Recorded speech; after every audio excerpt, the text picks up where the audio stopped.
¿Estás listo para conocer la verdad? Crecimos con la idea de que nuestra existencia es un golpe de suerte, que ganamos una lotería cósmica donde la posibilidad de victoria era una en un infinito. Pero, ¿y si no hubiera lotería? ¿Y si las cartas ya estuvieran marcadas incluso antes de que la primera estrella comenzara a arder? Estamos empezando a desmantelar la narrativa oficial del mundo. Para ello, usamos una herramienta desprovista de miedos y prejuicios humanos, una inteligencia artificial avanzada llamada Axioma. En sus circuitos neuronales introdujimos las constantes fundamentales del universo, los parámetros de nuestra galaxia y las características del sistema solar. La tarea era simple: calcular la probabilidad de que la Tierra y sus condiciones hubieran surgido por accidente. La respuesta que nos dio es de helar la sangre. Al observar el fundamento de nuestro mundo, el propio tejido que compone la realidad, algo extraño surge. Los científicos lo llaman el ajuste fino del universo o la paradoja de la zona habitable. Todo en nuestro mundo no es demasiado caliente, ni demasiado frío. No es demasiado pesado, ni demasiado ligero. Todo parece perfectamente ajustado para la vida. Pues solo suerte, nos dicen. Pero los detalles cuentan una historia diferente. Existen ciertas constantes físicas fundamentales, números que dictan cómo se comporta la materia. La constante gravitacional, por ejemplo. Si fuera apenas una billonésima parte de un 1% más fuerte, el universo se habría colapsado sobre sí mismo justo después de la gran expansión inicial. Sin estrellas, sin galaxias, solo un punto infinitamente caliente. Si fuera la misma fracción más débil, la materia se habría esparcido tan rápido que los átomos nunca se habrían agrupado para formar estrellas. El universo sería un lugar frío, oscuro y vacío, lleno solo de un polvo fino. La probabilidad de que la gravedad haya acertado este valor exacto de forma fortuita es, según los cálculos, la misma que la de lanzar un dardo desde un lado del universo observable y acertar en una moneda de 1 centímetro en el otro lado. Y esa es solo una constante. Hay docenas. Tomemos la fuerza nuclear fuerte, el pegamento que mantiene unidos los protones y neutrones en el núcleo de un átomo. Si fuera solo un 2% más débil, el hidrógeno nunca se transformaría en deuterio. Estrellas como nuestro Sol simplemente no se encenderían. El universo no tendría nada más que hidrógeno. Si fuera un 2% más fuerte, todo el hidrógeno se habría quemado en los primeros minutos de existencia del universo. El resultado sería el mismo: un mundo muerto, sin agua, sin carbono, sin vida. Los algoritmos de Axioma realizaron un análisis cruzado de todas estas constantes simultáneamente. La conclusión fue que estos parámetros no pueden ser independientes. Parecen ajustados en un único panel de control, donde alguien o algo movió cada botón a la única posición posible que permite la existencia de materia compleja. El veredicto es inequívoco. El modelo matemático que asume un origen aleatorio para estos parámetros muestra un error estadístico que tiende al cero absoluto. Esto no fue un accidente, fue una calibración. Descendiendo del nivel cósmico a nuestro vecindario, la Vía Láctea. La ubicación exacta de nuestra dirección levanta sospechas. Vivimos en la llamada zona galáctica habitable, un anillo muy estrecho dentro del disco de la galaxia. Si nuestro sistema solar estuviera más cerca del centro, seríamos aniquilados por la radiación. La densidad de estrellas allí es tan alta que el cielo nocturno sería más brillante que nuestro día, y explosiones constantes de supernovas esterilizarían cualquier planeta cada pocos millones de años. El centro galáctico alberga un agujero negro supermasivo, Sagitario A estrella, una fuente colosal de radiación. La vida allí es imposible. Pero en los bordes de la galaxia, la vida también es imposible. Hay muy pocos elementos pesados. La metalicidad de las estrellas es insignificante. Simplemente no hay material para construir planetas rocosos. Estamos en un puerto seguro, perfectamente distantes del centro peligroso y de los bordes desérticos. Además, nuestro sistema solar tiene una característica única. Estamos entre los brazos espirales de la galaxia, en el llamado Brazo de Orión. Los brazos espirales son zonas de formación estelar activa, áreas peligrosas llenas de caos. Nos movemos a una velocidad que nos mantiene en sincronía con la rotación de la galaxia, evitando entrar en estas regiones turbulentas. Esta sincronía orbital se encuentra en menos del 5% de las estrellas. Ahora, miremos a nuestra estrella, el Sol. Nuestra percepción es la de una estrella común, pero la realidad es otra. La mayoría de las estrellas en nuestra galaxia son enanas rojas. Son pequeñas, frías y viven mucho, pero son inestables. Emiten llamaradas monstruosas que arrancarían la atmósfera de cualquier planeta cercano. Vivir cerca de una enana roja sería como vivir dentro de un microondas con la puerta abierta. El otro tipo son los gigantes azules. Viven solo unos pocos millones de años y explotan. La vida simplemente no tendría tiempo de empezar. Nuestro Sol es una enana amarilla, una batería impecable. Quema de forma estable, sin picos de brillo, desde hace 4.500 millones de años, y es anormalmente estable, incluso para su clase. Es como si operara con un limitador de potencia artificial, diseñado para no perjudicar a sus protegidos. Juntando todo esto, tenemos un escenario que desafía la lógica de la suerte. El universo correcto, la galaxia correcta, el lugar correcto en la galaxia y la estrella correcta. No parece solo que hayamos encontrado un lugar seguro. Parece que este lugar fue preparado. No somos turistas que encontraron un oasis por casualidad. Somos habitantes de un entorno construido a medida, una incubadora planetaria. Las paredes de esta incubadora están hechas de física y astrofísica, tan vastas que nunca pensamos en buscarlas. Pero si esta es nuestra casa preparada, debería tener un sistema de vigilancia, una cámara que nos observa 24 horas al día, y esa cámara está colgada justo encima de nuestras cabezas. Cada noche, miras al cielo y la ves, un disco pálido y frío suspendido sobre nuestras cabezas. Los poetas la han celebrado durante milenios, los amantes han hecho promesas bajo su luz, y los marineros la han usado para navegar en océanos sin fin. La luna, el objeto más familiar de nuestro cielo nocturno. La historia que nos cuentan es que es solo un pedazo de roca, muerta y silenciosa, una compañera fiel de la Tierra, formada hace miles de millones de años en una catástrofe cósmica. Pero si todo lo que sabes sobre la Luna fuera solo una fachada, y si, según las leyes de la astrofísica, este objeto no tuviera derecho a estar donde está. El hecho más obvio está justo delante de nuestros ojos, algo que vemos, pero que raramente cuestionamos. El eclipse solar total es un espectáculo increíble, cuando el disco de la Luna cubre perfectamente el disco del Sol. La corona de la estrella permanece visible, pero la esfera de fuego queda completamente bloqueada. ¿Conoces las matemáticas detrás de esta coincidencia? El diámetro del Sol es de aproximadamente 1.392.000 kilómetros. El de la Luna, 3.474. El Sol es exactamente 400 veces más grande que la Luna, y al mismo tiempo está exactamente 400 veces más distante de la Tierra. Es por esta proporción exacta, 400:1 en ambos casos, que sus tamaños aparentes en nuestro cielo son idénticos. No existe otro planeta en nuestro sistema con esta coincidencia. Ni Júpiter, ni Saturno, ni Marte. Sus eclipses parecen un pequeño punto pasando por un disco gigante. Solo la Tierra recibió este truco cósmico impecable. Parece menos una coincidencia y más una calibración. Una marca, como si alguien quisiera llamar nuestra atención sobre este objeto, forzándonos a preguntar, ¿cómo es esto posible? Ahora, veamos su órbita. Todos los satélites naturales se mueven en órbitas elípticas. Es una ley de la mecánica celeste. La gravedad es una fuerza bruta, estira las órbitas, pero la Luna es especial. Su órbita es un círculo casi perfecto.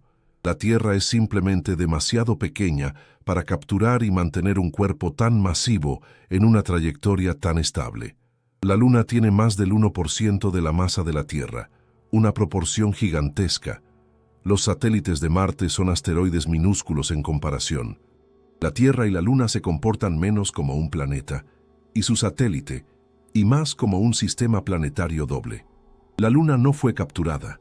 Parece haber sido estacionada con una precisión meticulosa. Introdujimos todos los datos conocidos sobre la Luna en Axioma: su órbita, densidad, composición y actividad sísmica. El veredicto de la inteligencia artificial es directo. La Luna es una singularidad. La probabilidad de su formación natural, con los parámetros actuales, roza la imposibilidad estadística. La evidencia más impactante vino de su interior. El 20 de noviembre de 1969, la tripulación del Apolo 12 lanzó deliberadamente el módulo de ascenso sobre la superficie lunar. Era un experimento planeado para probar los sismómetros. El módulo, que pesaba 2,5 toneladas, colisionó con la Luna a más de 6.000 kilómetros por hora. Lo que sucedió a continuación dejó a la NASA en estado de shock. La Luna resonó. Lo que pasó no fue una metáfora.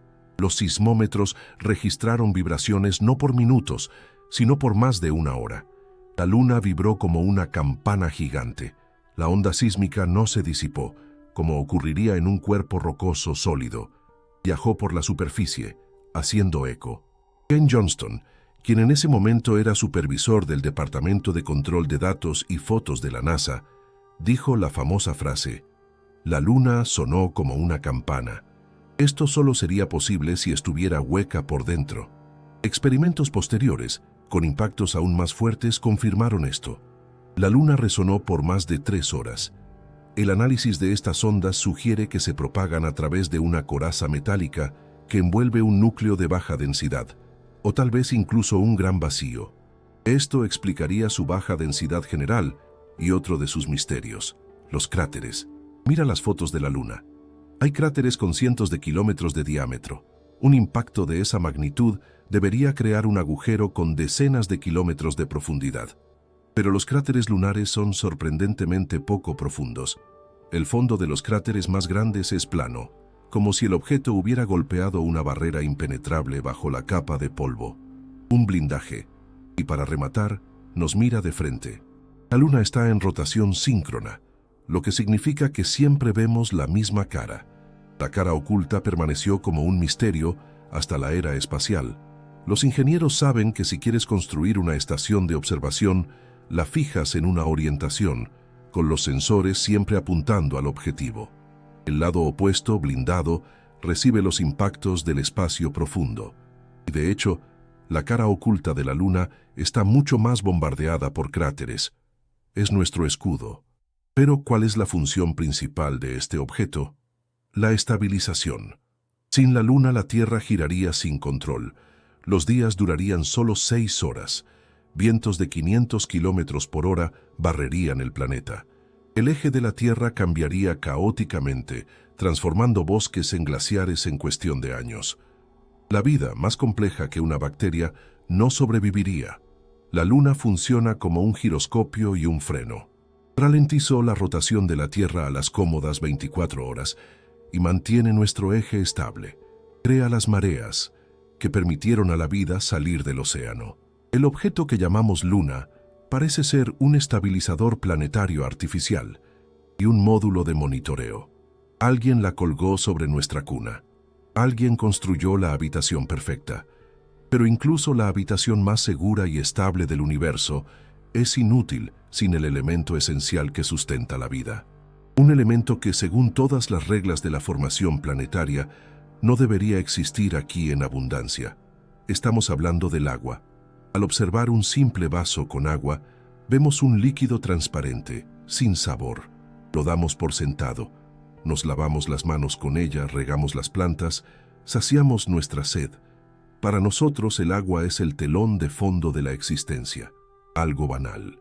Pero desde el punto de vista de la química y la astrofísica, lo que hay en ese vaso es la sustancia más misteriosa del universo, y su presencia en este planeta, en tal abundancia, es una completa violación de las reglas. Ya hemos establecido que el fundamento de nuestro mundo, la órbita, la estrella, el satélite, fue cuidadosamente diseñado, pero una casa vacía, incluso con el clima perfecto, es inútil si no hay nada para beber. Esto nos lleva al sistema de soporte vital, al líquido que hace de la Tierra una perla azul en un vacío oscuro. La pregunta es simple: ¿de dónde vino toda esta agua? Para entender la magnitud del problema, necesitamos retroceder 4.500 millones de años en el tiempo al nacimiento de nuestro planeta. La Tierra primitiva era un infierno abrasador, un océano de magma. En la formación de un sistema estelar existe una frontera imaginaria llamada línea de hielo. Hacia el interior de esta línea, cerca del calor de la estrella, es demasiado caliente para que el agua exista en estado líquido o sólido. La Tierra nació bien dentro de esta zona seca. Debería ser una roca árida, como un ladrillo recién salido de un horno cósmico. Cualquier agua que estuviera aquí al principio se habría evaporado y habría sido barrida al espacio. Entonces, ¿de dónde vino? La ciencia oficial propone una solución: el bombardeo intenso tardío. La teoría dice que, después de que el planeta se enfriara un poco, una lluvia de cometas y asteroides helados lo golpeó, trayendo el agua como un envío cósmico. Parece lógico, pero solo en la superficie. Para llenar nuestros océanos se necesitarían millones de impactos, concentrados en una ventana de tiempo muy específica. Eso no suena como un accidente, parece más una irrigación con hora programada. La pista definitiva, sin embargo, está en la química. La molécula de agua está compuesta por hidrógeno y oxígeno, pero el hidrógeno tiene una versión pesada, llamada deuterio. La proporción entre el hidrógeno común y el pesado funciona como una huella dactilar, revelando el origen del agua. Cuando analizamos el agua de los cometas, descubrimos que su firma no coincide con la nuestra. Su agua es mucho más pesada. La cuenta simplemente no cierra. Los asteroides del cinturón principal, por otro lado, tienen un agua químicamente parecida. Pero son rocas con muy poca agua. Para llenar los océanos con ellos, el bombardeo habría sido tan brutal que derretiría la corteza del planeta de nuevo, haciendo que el agua se evaporara. Es un callejón sin salida. El análisis de la inteligencia artificial Axioma sobre esta paradoja fue concluyente. La presencia de agua en nuestro planeta, en el volumen actual, es una irregularidad estadística. La hipótesis recomendada es la de entrega externa controlada, y la historia se vuelve más extraña. Recientemente, descubrimos que existe un océano entero, quizás 3 veces más grande que todos los de la superficie, atrapado en minerales en el manto de la Tierra, a cientos de kilómetros de profundidad. Es como si el planeta no solo hubiera sido mojado por fuera, sino saturado por dentro como una esponja. El agua no solo llegó, fue inyectada en el sistema. La propia naturaleza del agua es un fenómeno inexplicable. Casi todas las sustancias del universo se vuelven más densas cuando se congelan. El sólido se hunde en el líquido. El agua hace lo contrario. Al congelarse, se expande y el hielo flota. Piensa en lo que sucedería si el agua fuera normal. El hielo que se forma en invierno se hundiría. Con el tiempo, nuestros ríos, lagos y océanos se congelarían de abajo hacia arriba, transformando la Tierra en una bola de hielo masivo. La vida sería imposible. Esta propiedad parece menos un azar de la física y más una medida de seguridad, programada para garantizar que la incubadora no se congele. El agua no es un accidente geológico, es un fluido tecnológico, el sistema de refrigeración y soporte vital del reactor llamado Tierra. Alguien trajo este recurso, llenó la bañera, ajustó la temperatura y verificó la química. Todo estaba listo. El escenario fue montado, los decorados posicionados, las luces encendidas. Solo faltaba soltar a los actores principales. Pero ¿quiénes son? ¿Y de dónde vinieron? Es como ver una barra de carga. Durante horas avanza de forma agónica. 1%, 2, 3. La pantalla está en negro. Y de repente, en un parpadeo, la barra salta de 3 al 100%. El mundo explota en colores y formas complejas, con miles de personajes únicos apareciendo instantáneamente, ya listos. Ningún proceso de creación gradual funciona así. Esto solo ocurre cuando un paquete de datos listo se instala de una sola vez. Existe un secreto oscuro escondido en la paleontología, un evento que el propio Charles Darwin consideraba la mayor amenaza para su teoría. La ciencia lo llama la explosión cámbrica. Volvamos en el tiempo, mucho tiempo atrás. Durante casi 3.000 millones de años, un periodo de tiempo que nuestra mente apenas puede concebir, la Tierra fue el planeta del fango. La vida que existía aquí estaba compuesta por bacterias unicelulares. Formaban alfombras pegajosas y muy lentamente llenaban la atmósfera de oxígeno. Los científicos llaman a este periodo los 1.000 millones aburridos. La evolución parecía estar dormida. Ninguna complejidad, solo la copia de la misma célula primitiva durante eones. Y entonces, hace unos 541 millones de años, algo imposible sucedió. En los registros geológicos, en una capa que representa un parpadeo en la historia del planeta, surgieron de repente los fósiles de casi todos los principales grupos de animales que conocemos hoy. Artrópodos, cordados, moluscos, tenían ojos complejos, esqueletos, conchas, patas y dientes. No fue un desarrollo gradual, fue una aparición. Darwin, en su obra El origen de las especies, escribió que no podía dar una respuesta satisfactoria a la ausencia de fósiles que mostraran la transición a esta complejidad. Esperaba que futuros descubrimientos llenaran este vacío. 150 años han pasado. Hemos excavado el planeta de punta a punta y los eslabones perdidos siguen perdidos, simplemente no existen. La inteligencia artificial calculó cuánto tiempo le tomaría a la evolución, por mutaciones aleatorias, transformar un organismo unicelular en algo como un trilobite, uno de los animales más complejos de aquel periodo. La respuesta, como mínimo 800 millones de años en condiciones ideales. La naturaleza tuvo como máximo 20 millones. La discrepancia es de 40 veces. La conclusión del sistema es clara. La velocidad de los cambios morfológicos excede el límite máximo de la mutación biológica. El evento tiene características de una introducción artificial de genotipos ya listos. Miremos a uno de los héroes de aquella época, el trilobite. Sus ojos son una obra maestra de ingeniería que confunde a los expertos hasta el día de hoy. Las lentes de los ojos del trilobite no estaban hechas de proteína, como las nuestras, sino de calcita, un cristal mineral. El problema de la calcita es que causa visión doble, pero los trilobites veían perfectamente. ¿Cómo? Sus ojos estaban compuestos por dos lentes diferentes, pegadas para corregir las distorsiones. La humanidad solo inventó esta tecnología en el siglo XVII. Como la evolución ciega, que funciona por prueba y error, creó en el primer intento un ojo que utiliza principios avanzados de óptica y cristalografía. No hay fósiles de medio trilobites con mala visión. Aparecieron en escena ya totalmente equipados. Esto trasciende la evolución. Se trata de tecnología pura. Y no eran solo ellos. En aquel océano primordial surgió un depredador llamado Anomalocaris. Tenía ojos compuestos complejos sobre pedúnculos con 16.000 lentes cada uno. ¿De dónde vino? No hay ancestros conocidos. Simplemente apareció para dominar. El patrón es evidente. Parece el lanzamiento de un ecosistema con roles predefinidos. El papel del limpiador fue asignado al trilobite, el del depredador al Anomalocaris. Pero antes de todo esto, la vida en la Tierra era diferente.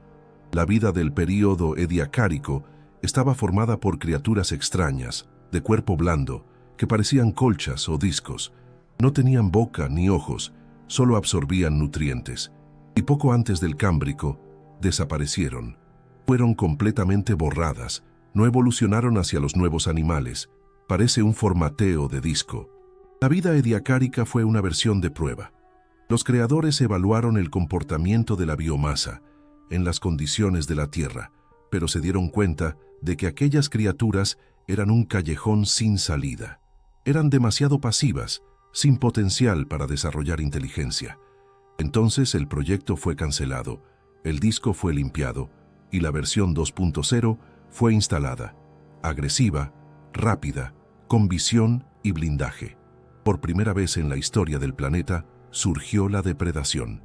Antes, el mundo era un jardín pacífico. A partir del Cámbrico comenzó una carrera armamentista.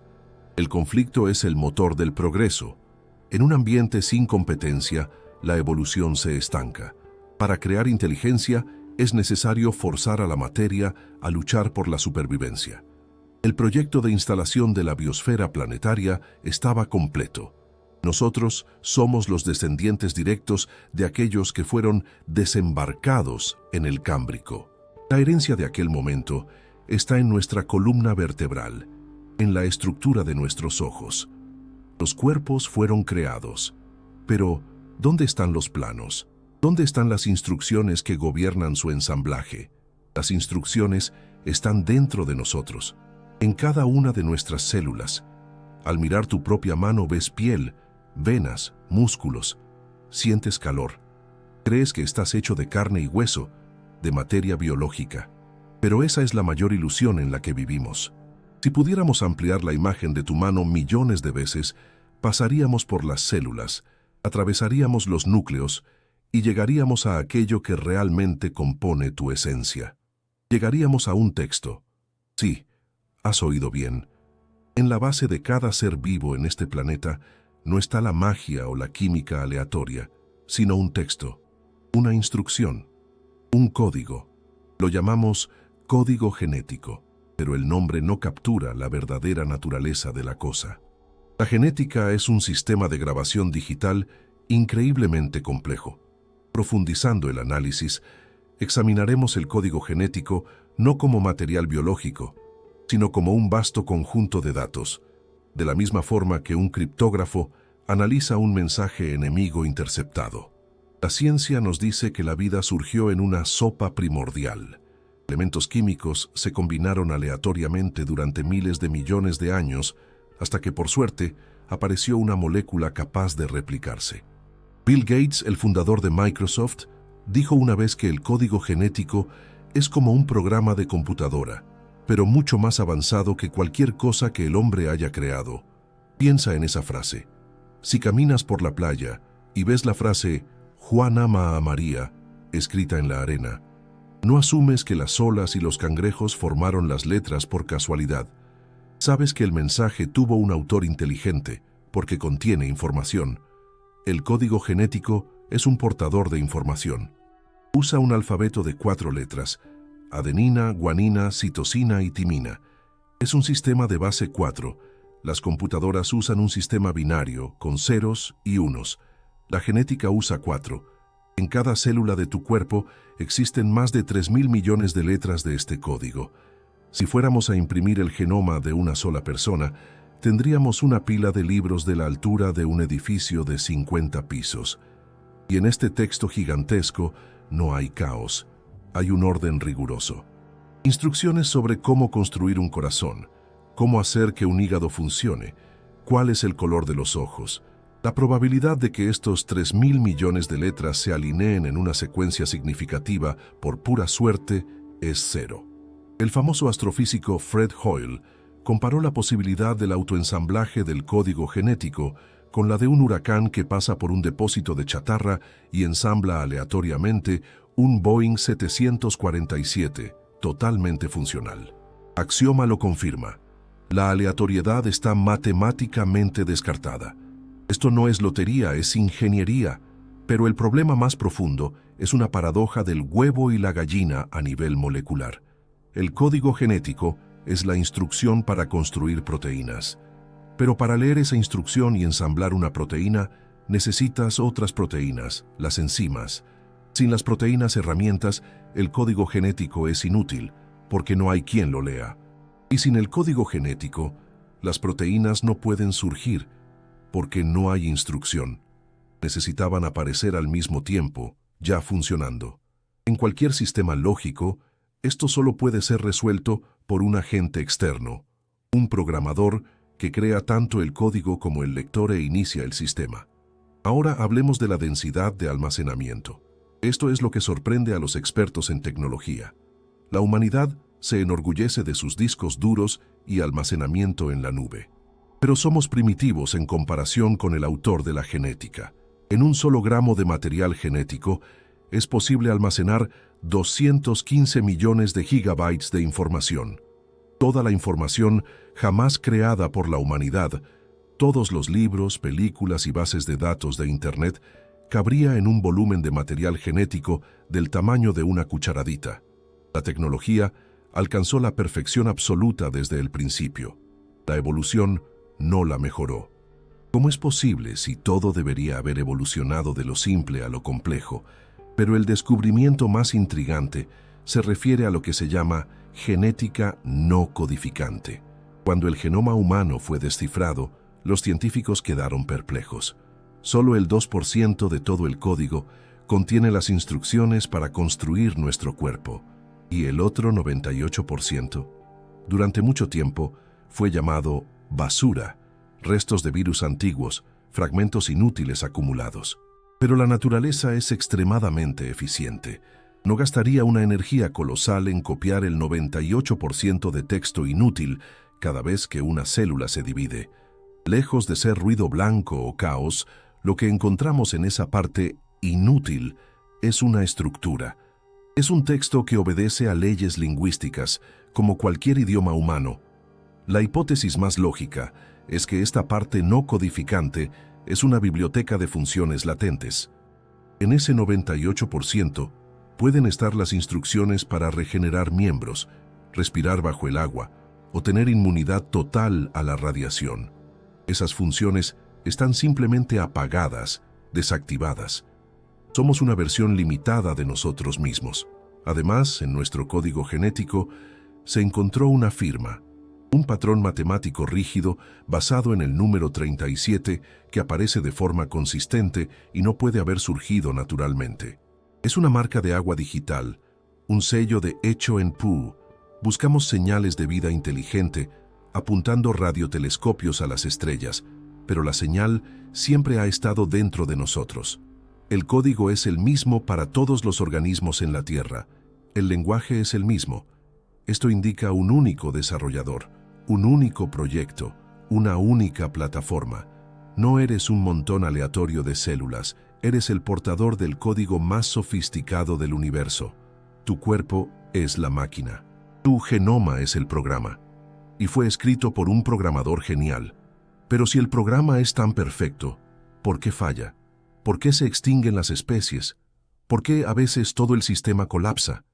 En cualquier simulación compleja de computadora, llega un momento en que el imperio virtual crece demasiado y comienza a fallar. Las ciudades se estancan, los personajes se bloquean, el progreso se detiene. ¿Qué haces? No intentas arreglar a cada individuo. Haces clic en Nueva partida o si eres un jugador más radical, provocas un apocalipsis para ver quién sobrevive y empezar de cero. Solemos ver la historia de la Tierra como una línea recta de progreso, de las bacterias al hombre. Pero los fósiles dibujan un cuadro diferente. No es una línea, es el electrocardiograma de un paciente en paro cardíaco. La historia de la vida es una serie de florecimientos seguidos por aniquilaciones totales e instantáneas.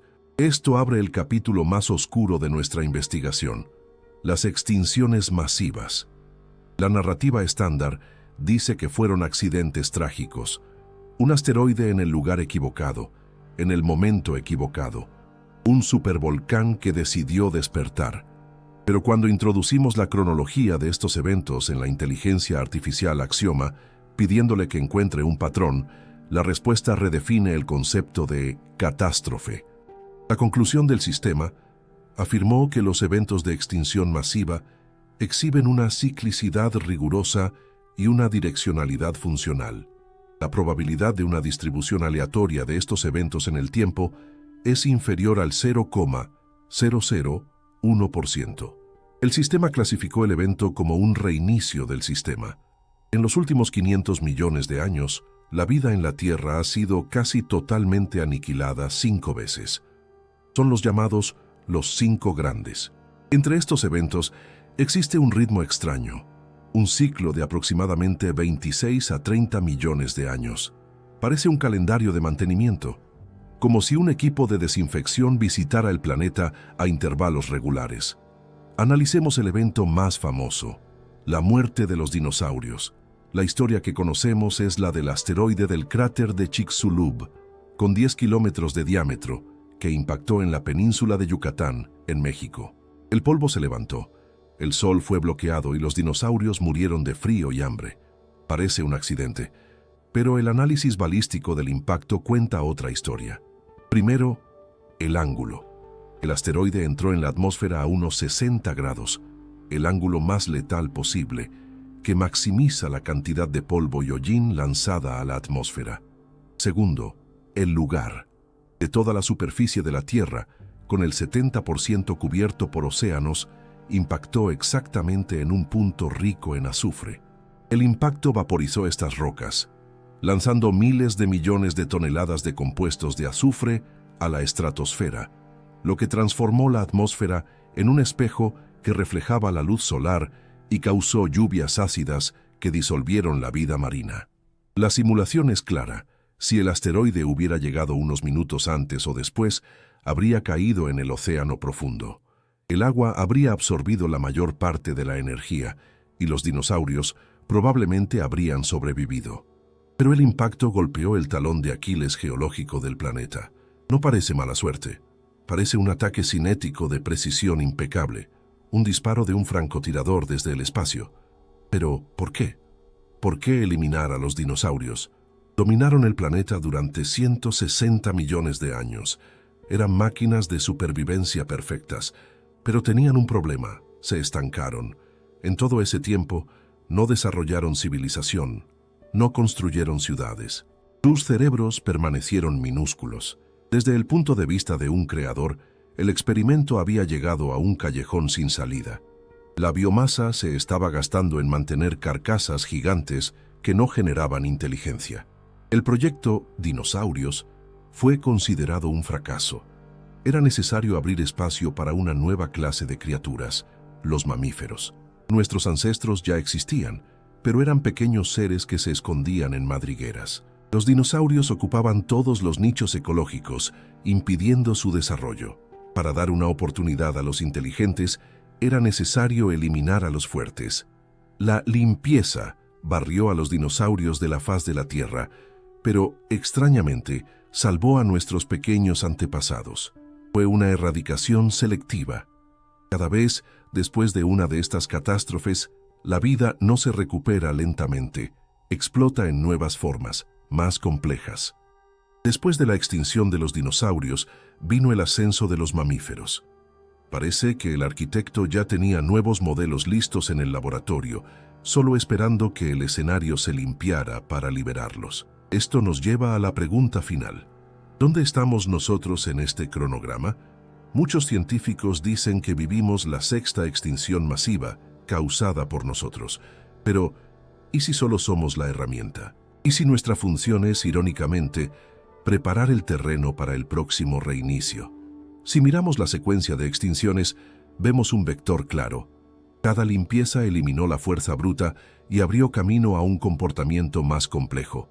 De los reptiles gigantes a los mamíferos de sangre caliente.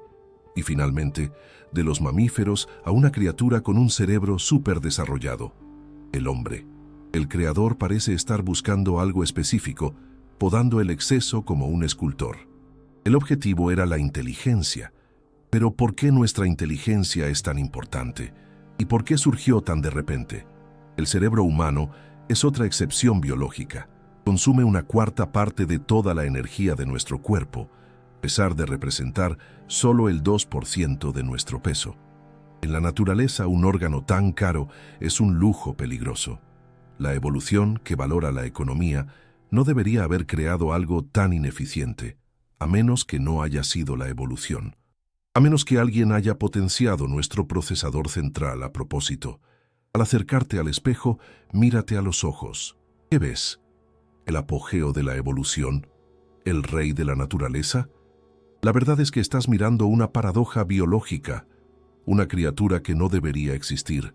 Si la Tierra es de hecho una incubadora artificial y la biosfera un programa gestionado, todo programa necesita un operador, alguien para ejecutar el trabajo.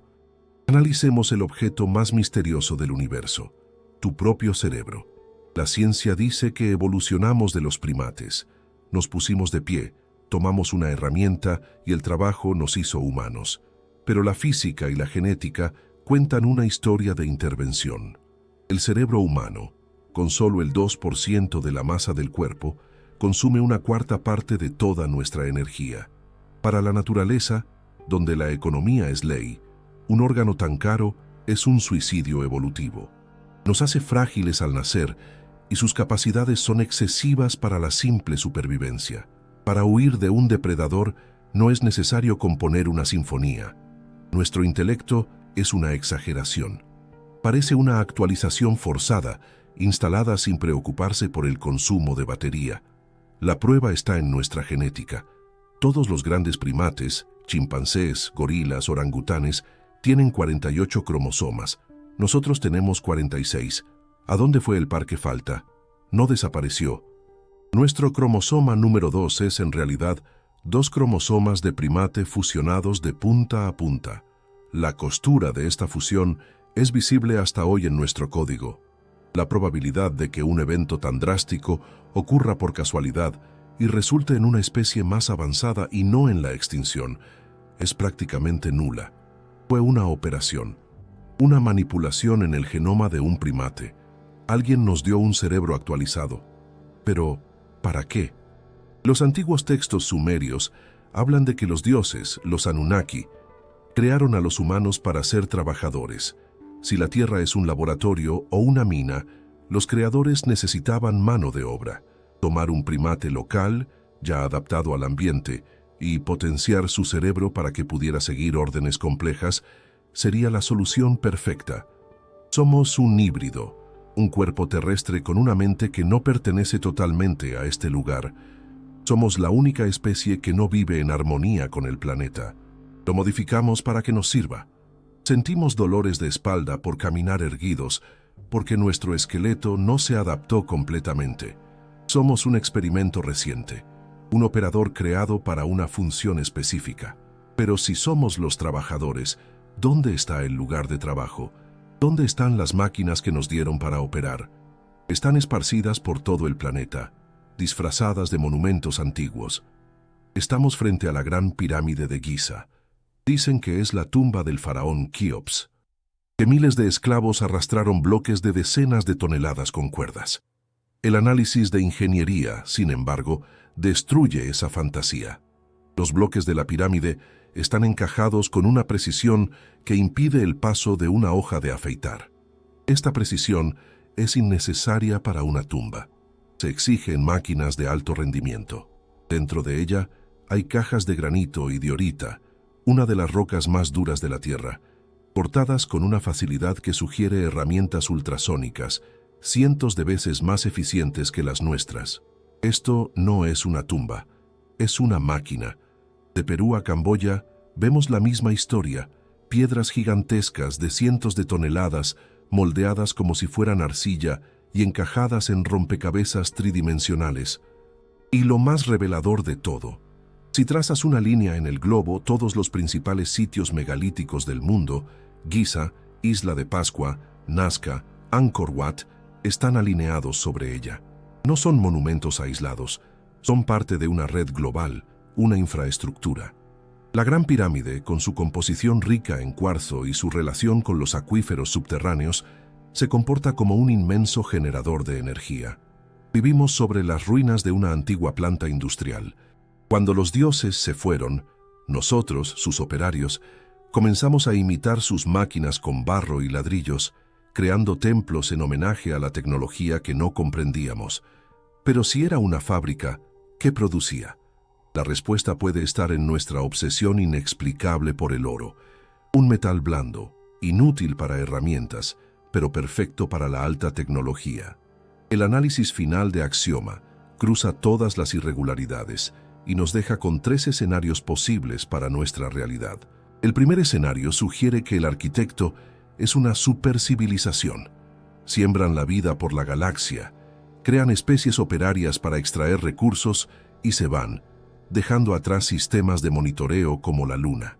La segunda posibilidad, la cinta del tiempo, propone que el arquitecto somos nosotros, la humanidad de un futuro distante, volviendo en el tiempo para garantizar nuestra propia existencia, corrigiendo la historia y acelerando nuestra evolución. Nos creamos a nosotros mismos. La tercera y más perturbadora posibilidad es la simulación. El universo, con sus leyes matemáticas y su límite de velocidad de la luz, se comporta como un entorno computacional. La Tierra es un servidor, la vida es un programa. Nosotros somos personajes autónomos dentro de un juego de escala cósmica. Cualquiera que sea la verdad, la conclusión es la misma. No estamos aquí por casualidad. Nuestra vida tiene un propósito, pero hay una variable que el arquitecto quizás no previó: la conciencia. El momento en que el personaje del juego se da cuenta de que está en un juego. Estamos empezando a despertar. Estamos descifrando nuestro propio código, construyendo nuestra propia inteligencia artificial. Nos estamos acercando al nivel del creador. Y ese es el momento más peligroso. O seremos invitados a salir de la incubadora, o el sistema será reiniciado por sexta vez. Ahora, cuando te mires en el espejo, la pregunta ya no es ¿quién soy?, sino ¿qué soy? Y ya has comenzado a buscar la salida. Si te ha gustado esta investigación, tu suscripción al canal y cualquier donativo nos ayudan a expandir el proyecto Axioma. Nos encantaría leer tu reflexión sobre el tema del video en los comentarios y tu sugerencia para el próximo tema a tratar. Cuéntanos desde qué ciudad nos acompañas. Agradezco tu compañía hasta el final.